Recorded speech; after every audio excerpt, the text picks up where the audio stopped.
राधे राधे, जय श्री कृष्णा।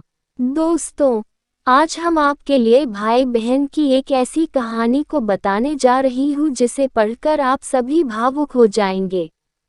एक गांव में एक बहुत ही बुजुर्ग महिला रहती थी। उसका एक बेटा था और उसकी एक बेटी भी थी। बुजुर्ग महिला ने अपनी बेटी की शादी कर दी थी। एक दिन जब भाई दूज का त्योहार आया तभी उस बुजुर्ग महिला के बेटे ने कहा कि माँ, मैं अपनी बहन के घर टीका करवाने के लिए जा रहा हूँ। जिसके बाद उसकी माँ ने कहा, बेटा, हम लोग बहुत गरीब लोग हैं, तुम टीका करवाने के बाद अपनी बहन को क्या दोगे? लेकिन उस बुजुर्ग महिला के बेटे ने जिद करके अपनी बहन के घर जाने के लिए अपनी माँ को मना लिया। फिर वह भाई अपनी माँ की आज्ञा लेकर अपनी बहन के घर निकल पड़ा। जैसे ही वह थोड़ी दूर पहुंचा, तब उसको एक बहुत ही गहरी नदी मिली और वह उसे कहने लगी कि मैं तुम्हें अपने पानी में डुबोकर मार दूंगी क्योंकि मैं तुम्हारा काल हूँ। जिसके बाद वह भाई उस नदी से कहता है कि तुम मुझे थोड़ी देर की मोहलत दे दो, मैं अपनी बहन के घर टीका करवाने जा रहा हूँ। जब मैं वहां से वापस आऊंगा तब तुम मुझे मार देना।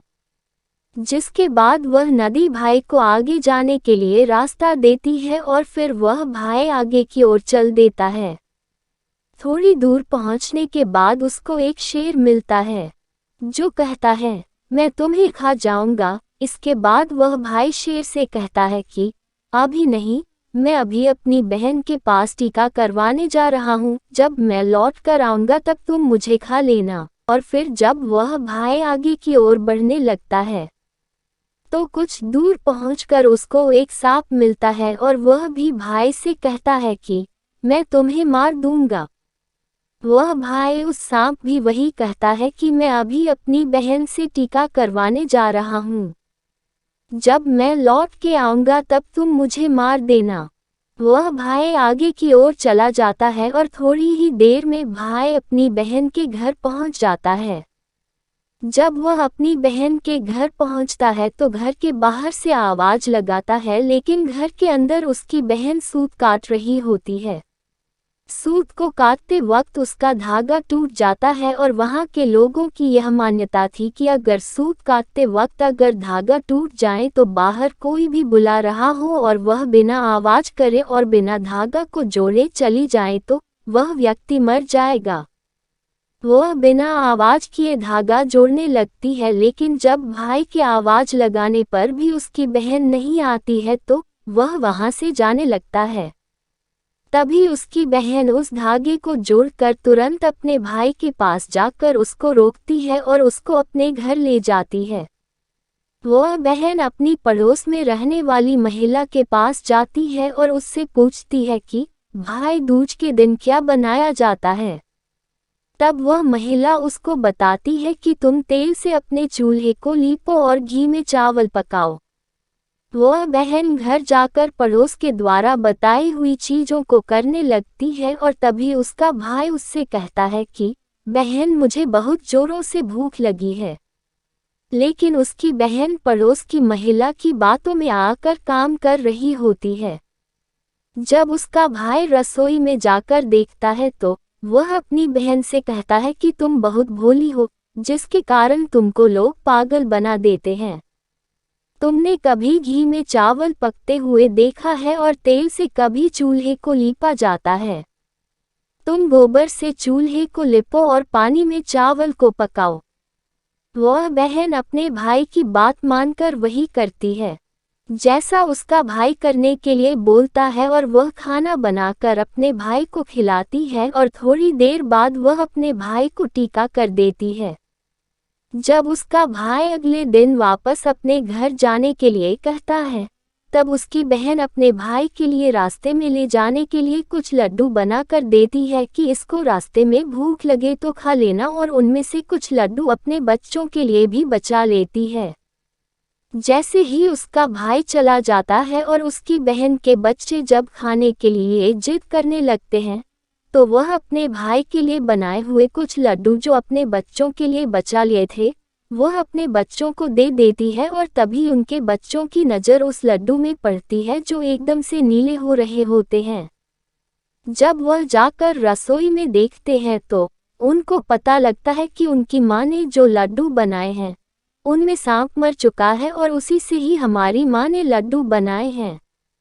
जिसके बाद वह अपनी माँ को जाकर सारी बातें बताते हैं, जिसको देखकर वह बहुत दुखी हो जाती है और तुरंत अपने भाई के पीछे भागती है। रास्ते में कुछ दूर चलने के बाद उसका भाई उसको मिल जाता है। वह तभी उसकी बहन उससे पूछती है कि भाई तूने लड्डू तो नहीं खाए? उसका भाई कहता है नहीं और तभी अपने भाई को सारी बात बता देती है, लेकिन तभी उसका भाई कहता है तुमने मेरी जान आज तो बचा ली है, लेकिन तुम मेरी जान कब तक बचाओगी? और अपनी बहन को अपने साथ हुए रास्ते में सभी चीज़ों के बारे में बता देता है। उसकी बहन अपने भाई को अकेले नहीं जाने देती है और उसके साथ जाने के लिए कहती है। उसका भाई अपनी बहन को साथ आने के लिए मना कर देता है, लेकिन उसकी बहन जिद करने के लिए कारण अपने भाई के साथ जाने लगती है।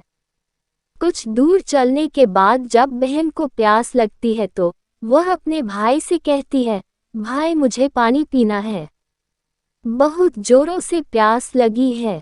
उसका भाई कहता है कि यही पास में एक तालाब, रुको, मैं उस तालाब से तुम्हारे लिए जल ले आता हूँ।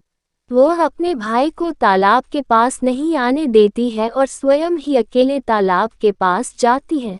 जब वह तालाब के पास पहुँचती है तब उसको ही बुजुर्ग महिला मिलती है। वह बुजुर्ग महिला को तालाब के पास देख उसकी बहन उससे पूछती है आप कौन हैं? जब वह बुजुर्ग महिला बताती है कि मैं एक भाई का इंतजार कर रही हूँ, उसकी बहन ने एक सांप को मारा है जिसके लिए मैं उसका काल बनकर बैठी हूँ। उसकी बहन उस बुजुर्ग महिला से अपने भाई की जान बचाने के लिए पूछती है और तभी वह बुजुर्ग महिला उसे कहती है कि तुम अपने भाई को खूब गालियाँ दो और जब तक उसकी शादी ना हो जाए तक तुम उसकी सारी घात टाल दो तो तुम्हारे भाई की जान बच सकती है। वह बहन तुरंत वापस जाकर अपने घर से एक मांस का टुकड़ा और एक चुन्नी और एक कटोरी में थोड़ा सा दूध लेकर अपने भाई के पास आती है और उससे कहती है चलो। जैसे ही वह दोनों रास्ते में थोड़ी दूर चलने के पश्चात उनको एक वही शेर मिलता है जिसने उसके भाई को मारने के लिए पहले भी रोका था। जैसे ही वह शेर उसके भाई को मारने के लिए आगे बढ़ता है तब उसकी बहन शेर को एक मांस का टुकड़ा खाने के लिए दे देती है, जिससे शेर उस मांस के टुकड़े को खाने लगता है और वहां से दोनों लोग आगे चल देते हैं। आगे पहुंचकर जब थोड़ी दूर पर वही सांप मिलता है तो वह सांप को अपने साथ लाई हुई एक कटोरी में दूध को सांप के आगे रख देती है, जिससे सांप दूध पीने लगता है और वह लोग आगे की ओर चले जाते हैं।